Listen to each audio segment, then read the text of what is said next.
विजय राऊतजी, आमचे मालेगावचे अध्यक्ष इजाज बेग,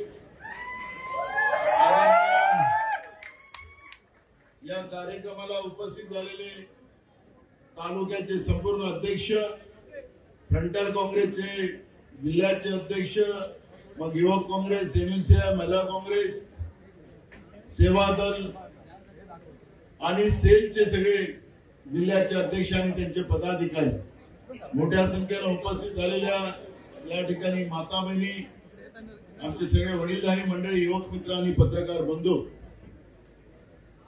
आज नाशिकमध्ये एक योगायोग आहे. एकीकडे राज्याचा मुख्यमंत्री आणि राज्याचा उपमुख्यमंत्री महिला सक्षमीकरणाचा कार्यक्रम घेतात आहे आणि महिला जमा करण्यासाठी कलेक्टर असेल, जिल्हा परिषदेचे सीओ असतील, महानगरपालिकेचे कमिशनर असतील, एसपी असतील, या सगळ्यांना कामाला लावलं.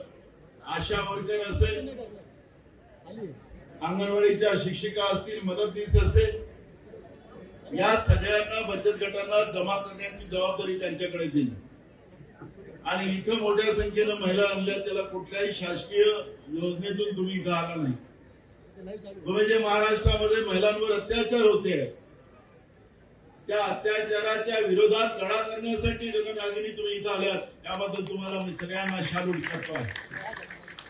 एकीकडे पैसे देऊन, एकीकडे सत्तेचा दुरुपयोग करून, जनतेच्या पैशांची उधळपट्टी करून एकीकडे महिला जमा केल्या जातात आणि एकीकडे आमच्या लहान मुली, चिमुकल्या मुली, त्यांनी अजून जग पाहिलं नाही. 3.5 वर्षाच्या 4 वर्षाच्या मुलींवर अत्याचार केला जातो आणि राज्याचा मुख्यमंत्री आणि उपमुख्यमंत्री इथं महिला सक्षमीकरणासाठी येत असेल तर त्याचं काय केलं पाहिजे? सेमच केलं पाहिजे की नाही? तर ही परिस्थिती आज आहे. ज्या भूमीवर आपण आहोत, हे भूमी संत महिमांची आहे. भगवान श्रीराम सुद्धा या भूमीवरून गेले. हे शहर हिंदू, मुस्लिम, शीख, ईसाई, बौद्ध असेल, या सगळ्यांचं एकात्मतेचा परिचय देणारं हे शहर आहे. महाराष्ट्राचं सरकार लोकसभेमध्ये हरल्यानंतर हे घाबरलं. मी महाराष्ट्राच्या कान्याकोपऱ्यात अनेक गावात जातो, अनेक जाती धर्माच्या लोकांना भेटतो, पण मी इथं पण नाशिकमध्ये आलो त्यावेळेस इथल्या मुस्लिम समाजासोबत भेटतो. इथला मुस्लिम समाज हा भारताच्या एकात्मतेच्या प्रभात असलेला समाज आणि 4 दिवसाच्या पहिले याच नाशिकमध्ये हा जे लोकसभेत हारले, आता पुन्हा विधानसभेत हारण्याचं चित्र निर्माण झालं आणि याच नाशिकमध्ये त्यांनी पाप केले की बाहेरचे गुंड आणून मस्जिद असेल, दर्गा असेल, या ठिकाणी घोषणा दिल्या, मुस्लिमांना भडकवण्याचा प्रयत्न केला. पण नाशिककरांचं मी अभिनंदन करेन, याच्या सामाजिक बंधनाला तोडणारी जी व्यवस्था या शहरात आल्यानंतर या नाशिकच्या मुस्लिमांनी असेल की हिंदूंनी असेल, एकतेच्या भरोश्यावर त्यांना हाकलून लावलं आणि आमच्या नाशिकची एकात्मता या ठिकाणी कायम ठेवण्याचं काम आपण केलं. त्याबद्दल तुमचा धन्यवाद केला पाहिजे. हे इतके घाबरलेले आहे, यांना जर भ्रष्टाचाराची सवय लागली, जसं एखादा वाघ जो असतो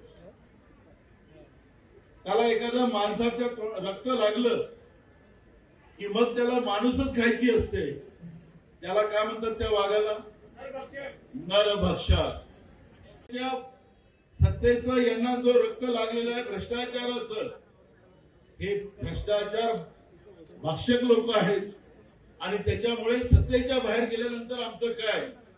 मी तुम्हाला सांगतो त्यांचं काय, मी तुम्हाला आत्ताच सांगतो. यांना चक्की फिसिंग नाही केली आपण, मग बघा यांची. आम्ही नाही करणार. 70,000 कोटीचा भ्रष्टाचार केला, बंडीभर पुरावे आणले.